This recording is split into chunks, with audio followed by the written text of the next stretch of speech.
Untuk teman-teman yang ingin mempromosikan bisnisnya atau mendukung YouTube ini, bisa menghubungi nomor gua yang ada di kolom deskripsi. Ternyata, hasil seri melawan Benfica membuat Inter mendapatkan uang sebesar 930.000 euro, hampir 1 juta euro.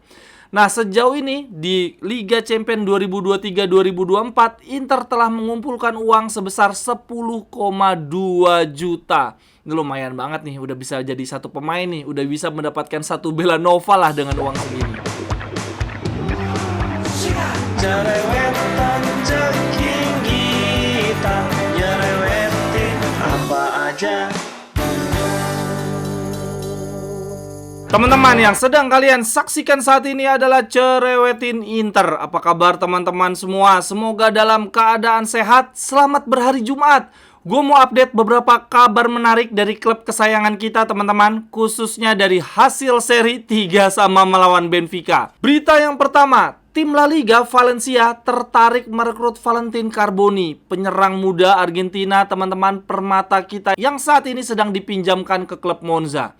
Apesnya, kontrak Valentin Carboni ini akan berakhir di Juni 2024 teman-teman. Jadi kalau dia tidak segera diperpanjang, maka di bulan Januari 2024 nanti dia bisa bebas bernegosiasi, berdiskusi dengan klub manapun.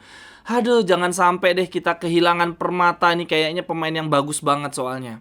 Lalu berita yang kedua teman-teman, Pablo Bentancur, agen dari Nathan Nandez, mengatakan bahwa saat ini kami sedang berbicara dengan Inter yang sangat menginginkan Nandez sejak lama. Kontrak sang pemain akan berakhir di tahun 2024 dan kami telah menerima panggilan dari beberapa klub termasuk Inter. Gelagat-gelagatnya ini kayaknya calon pengganti Dumfries ya teman-teman. Saat ini kita sedang ada negosiasi perpanjangan kontrak Dumfries, tetapi Dumfries meminta gaji yang ternyata di atas standar Inter. Mulai ngadi-ngadi nih si Dumfries, mentang-mentang penampilannya mulai membaik, sekarang malah minta kontrak tinggi. Ya udah, siap-siap Dumfries akan dijual dan kita akan menggunakan Nandez di musim depan teman-teman. Lalu berita yang ketiga, dari pemain Primavera kita yang saat ini sudah dilepas ke Bologna, Giovanni Fabian teman-teman.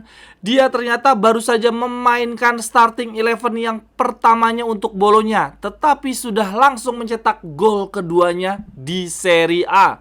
Inter kita nih menjual Giovanni Fabian ke Bologna dengan harga cuma 5 juta teman-teman. Tetapi ada klausul kontrak, kita bisa menebus dia di tahun 2025, 2 tahun lagi, dengan harga 12 juta.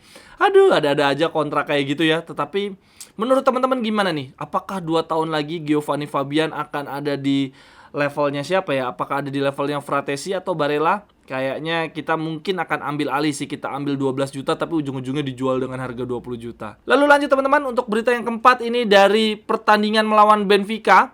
Ternyata hasil seri melawan Benfica membuat Inter mendapatkan uang sebesar 930.000 euro, hampir 1 juta euro. Nah, sejauh ini di Liga Champions 2023-2024, Inter telah mengumpulkan uang sebesar 10,2 juta. Ini lumayan banget nih, udah bisa jadi satu pemain nih, udah bisa mendapatkan satu Belanova lah dengan uang segini. Oleh karenanya ya teman-teman, di Liga Champions memang jangan sampai kita melepas pertandingan sampai kalah ya, karena seri pun akan mendapatkan uang yang lumayan loh, 930.000 euro. Lanjut, berita yang kelima, Marco Arnautovic. Golnya ke gawang Benfica ternyata ini merupakan rekor tersendiri. Ini adalah gol pertamanya di Liga Champions setelah terakhir kali dia mencetak gol di Desember 2010. Saat itu dia membela Werder Bremen. Kocaknya, golnya Arnautovic bersarang ke kandang Inter teman-teman. Jadi terakhir kali dia mencetak gol di Liga Champions itu di 2010 ke gawang Inter. Dan sekarang dia mencetak gol untuk Inter. Nah, ini merupakan rekor karena merupakan jarak terpanjang antara 2 gol yang dicetak oleh satu pemain, yaitu 4.740 hari. Lalu lanjut, berita yang terakhir teman-teman, statement menarik dari partai melawan Benfica. Yang pertama dari pelatihnya si Benfica, Roger Schmidt, dia bilang begini.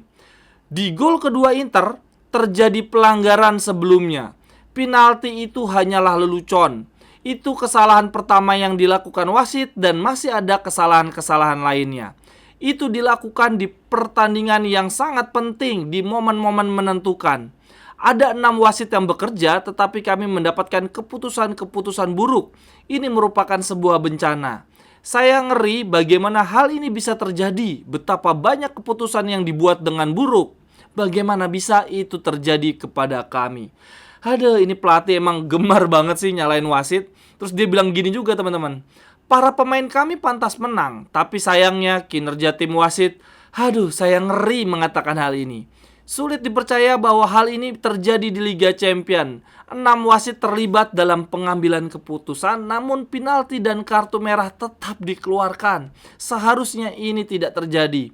Kesalahan dalam tendangan sudut, kesalahan dalam tembakan, dalam lemparan ke dalam. Mereka benar-benar melewatkan semua hal yang bisa mereka lewatkan. Ini adalah bencana. Bener-bener murka banget. Tapi memang udah ketemu Benfica 4 kali, si Smith ini selalu nyalain wasit sih teman-teman. Lalu ada statement juga dari Inzaghi teman-teman. Ini jurnalisnya penasaran. Dia nanya sebetulnya apa sih yang dikatakan oleh Inzaghi saat tim talk ya, saat jeda pertandingan 15 menit kok permainan bisa berubah total. Gue rasa ini rasa penasaran yang ada di dalam diri kita semua juga ya. Inzaghi ngomong apa sih? Ngeracik taktik apa 15 menit kok bisa sampai kita mengejar ketertinggalan 3 gol? Inzaghi bilang begini. Apa yang saya katakan saat jeda? Begini, bahwa akan mudah bagi saya untuk melakukan 5 pergantian pemain di akhir babak pertama. Namun, itu bukanlah solusi. Semua orang bisa memberikan lebih, termasuk diri saya sendiri, sang pelatih.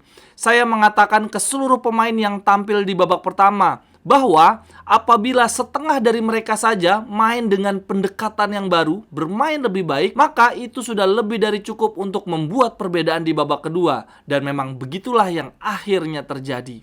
Gokil banget. Salut banget untuk Inzaghi ya, the best coach in the world. Gokil ya, dia di jeda pertandingan tidak marah-marah, tidak teriak-teriak, tidak menyalahkan 1-2 pemain. Dan dia juga tidak langsung mengganti pemain ya di jeda pertandingan, karena itu akan dianggap sebagai menyalahkan 1-2 pemain. Dia memberikan kepercayaan penuh dengan motivasi bahwa setengah dari lo aja kerja lebih baik, kita bisa membuat perbedaan, termasuk diri gue sendiri, kata Inzaghi gitu ya. Dan akhirnya kita bisa kejar 3 gol. Kalau gue lihat-lihat ya teman-teman, statement-statementnya Inzaghi di konferensi pers, dia itu kan nggak pernah nyalain pemain. Dia selalu mementingkan keharmonisan tim. Ini persis banget dengan gaya bicaranya, dengan karakternya Sven-Goran Eriksson ketika membawa Lazio Scudetto dulu.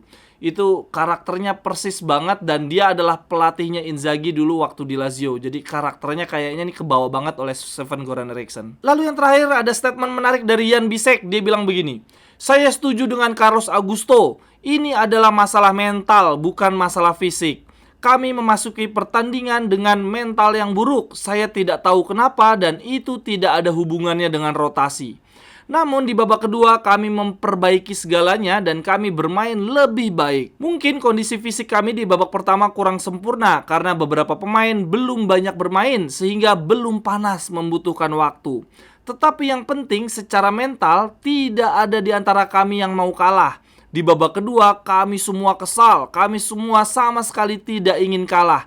Itu adalah babak kedua yang hebat. Jadi gue setuju sih, ternyata menurut beberapa pemain ya, menurut Bisek dan Augusto, ini bukan soal fisik, ini soal mental. Bukan soal teknik juga. Kualitas sama-sama bagus, fisik sama-sama bagus, tapi memang mentalnya kayaknya di babak pertama meremehkan.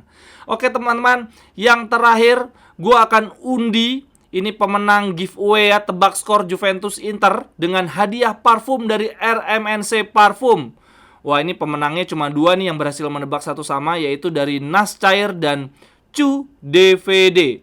Ini gua coba gua coba pilihnya random ya, pakai Wheels of Name. Coba gua rekam dulu deh sebentar. Langsung kita pilih aja ya.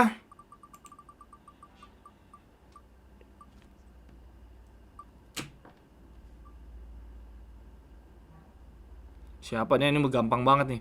Ya, yang menang adalah Nas Cair, teman-teman. Selamat ya untuk Nas Cair yang berhasil memenangkan giveaway tebak skor berhadiah parfum dari RMNC Parfum. Untuk Mas Nas_Cair, silahkan langsung DM IG gue untuk mengirimkan alamat pengiriman. Sekian dulu untuk Cerewetin Inter hari ini teman-teman. Silahkan tuliskan pendapat teman-teman di kolom komentar. Sampai ketemu di cerewetan-cerewetan berikutnya. Bye-bye.